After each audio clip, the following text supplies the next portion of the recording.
Look, I've seen it 1,000 times. You're making six figures, you've got the degree, you've got the nice apartment in a city like Austin or Nashville, and yet at the end of the month, your checking account is looking like a literal desert.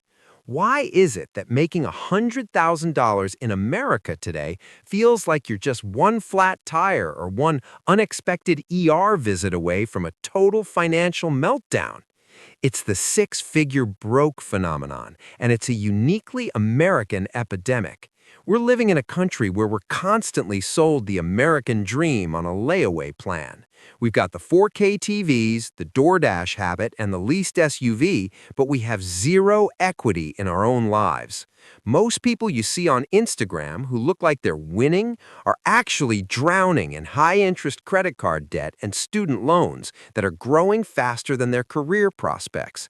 They're running on a treadmill that's set to a speed they can't maintain, and they're terrified of what happens when the power cuts out. But here's the thing, it doesn't have to be that way. You can actually step off that treadmill. You can be the person who isn't sweating the bill when the waiter brings the check.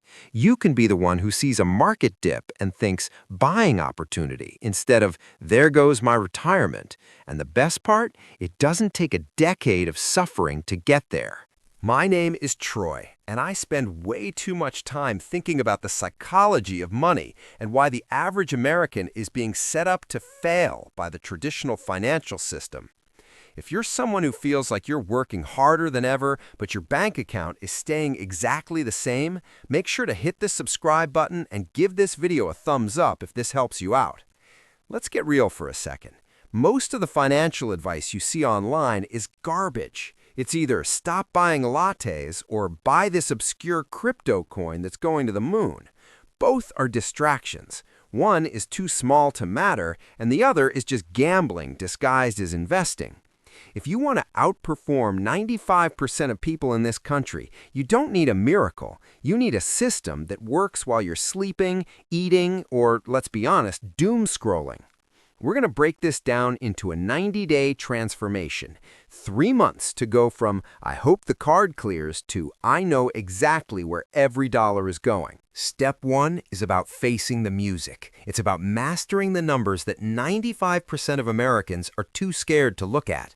We live in a swipe and forget culture. We've outsourced our financial awareness to apps that we never check. If I asked you right now, what was your total spend on food last month? You'd probably give me a number like $400. But if we actually pulled up your bank statement and added up the grocery runs, the Starbucks, the I'm too tired to cook Uber Eats orders, and the Friday night drinks, that number is probably closer to $1,200.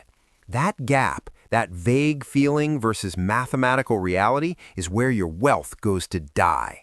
If you don't know your actual numbers, you're flying a plane in a thick fog with no instruments. You're making decisions based on your gut, and your gut is being manipulated by every marketing department in the country. So let's talk about your burn rate. In the business world, a company's burn rate is how much cash they're losing every month before they hit profitability.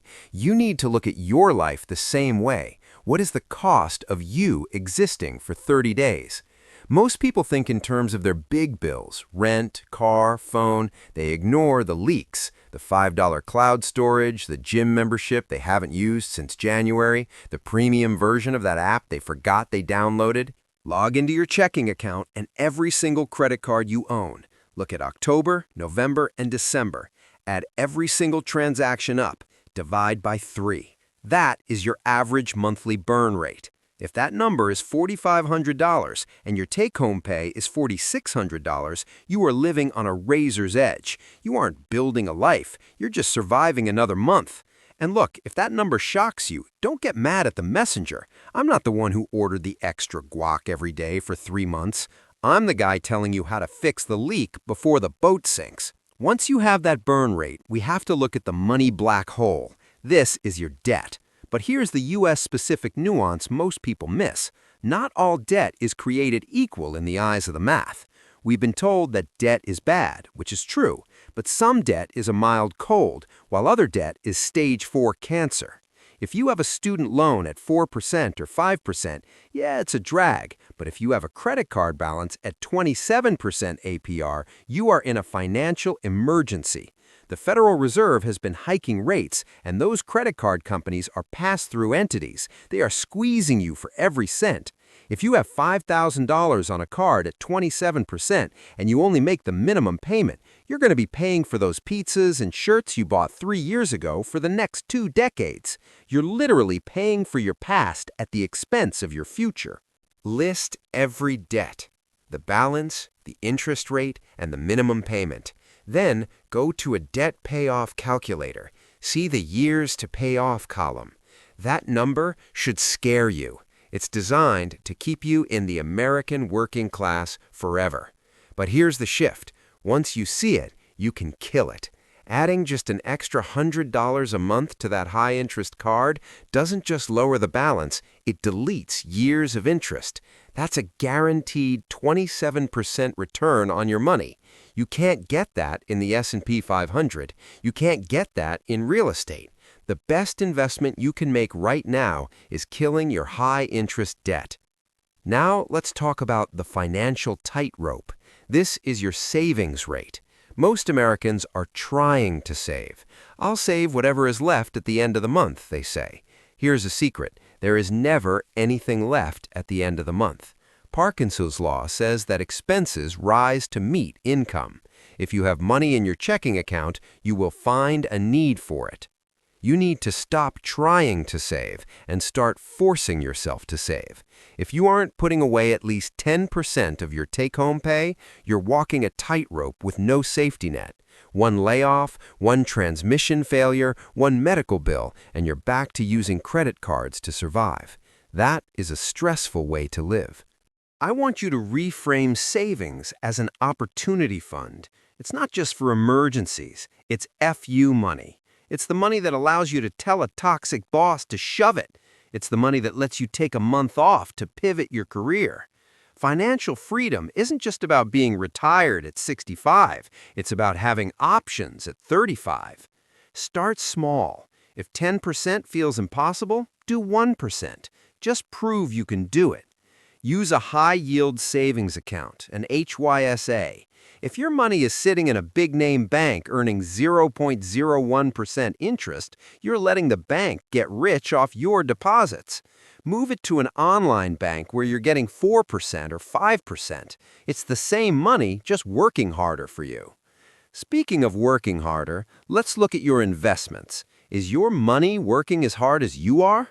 Because if you're the only one in the relationship doing the heavy lifting, you're going to get burned out. The American dream used to be a pension and a gold watch. That's gone. Now it's up to you. You have to be your own pension fund. This means the S&P 500, 401ks, and Roth IRAs. Most people think investing is about picking the next Tesla or Nvidia. It's not. It's about time in the market. If you invest $100 a month into a low-cost S&P 500 index fund, you're essentially betting on the top 500 companies in the U.S. Over the last century, that's returned about 10% on average annually. Compounded over 30 or 40 years, that $100 a month turns into $250,000, and you didn't have to do a single thing except not touch it. If your employer offers a 401k match and you aren't taking it, you are literally leaving a pile of cash on the table. It is a 100% return on your money instantly. If you're worried about the market being high or the Fed doing this or that, stop. The best time to plant a tree was 20 years ago. The second best time is today. Get the money into the market and let the miracle of compound interest do the work for you. Finally, we have to talk about the housing red zone. This is the big one. This is the brick in the backpack. In the U.S., the rule of thumb is the 28-36 rule. Your housing costs, mortgage or rent, insurance, taxes, and utilities should not exceed 28% of your gross monthly income. But in cities like New York, LA, or even mid-sized cities like Charlotte or Phoenix, people are pushing 40 or 50%. If half of your paycheck is gone before you even buy a gallon of milk, you cannot win. You are house poor. You have a beautiful kitchen that you can't afford to cook in because you're stressed about the mortgage. If you're in the red zone, you have to be radical. You either need to increase your income through a side hustle or a promotion, or you need to downsize. I know downsize is a dirty word in America. We're taught that bigger is always better. But a smaller apartment with a $5,000 emergency fund is infinitely more luxurious than a massive house and a maxed-out credit card. Now look, knowledge alone is just financial entertainment. You can listen to me talk all day, but if you don't take action, your life stays the same. That leads us to step 2, the wealth machine. We need to automate your life so that being good with money is the default setting, not a daily struggle of willpower. Think about your willpower like a phone battery. In the morning, it's at 100%. You make good choices. You eat the salad, you skip the expensive coffee, but by 6 p.m., after 8 hours of meetings and a commute in traffic, your battery is at 5%. That's when you make the $60 DoorDash order. That's when you treat yourself to something you can't afford. Automation fixes this. We're going to build a system where your money is moved before you even have a chance to spend it. The first thing you do is set up Pay Yourself First. Most people pay the landlord, the phone company, the electric company, and then see what's left for savings. Reverse it. The day your paycheck hits your checking account, have an automatic transfer set up that moves your 10% to your HYSA and your investment account. If the money isn't in your checking account, you won't spend it. You'll subconsciously adjust your lifestyle to whatever is left. Then use the 50-30-20 rule as a guideline, but automate the buckets. 50% for your needs, housing, groceries, basic utilities. 30% for wants, this is your guilt-free spending money. This is the money for the movies, the dinners out, the hobbies. And 20% goes to your financial goals, debt payoff, and investing. By automating your bills, you eliminate late fees, which are just a disorganization tax that banks love to charge. Set every recurring bill to autopay. If you're worried about an error, set a calendar reminder for 15 minutes once a month to skim your statements. Don't waste hours every week manually clicking Pay Now. Your time is worth more than that. Now let's talk about the Roth IRA, because this is the ultimate U.S. wealth building tool.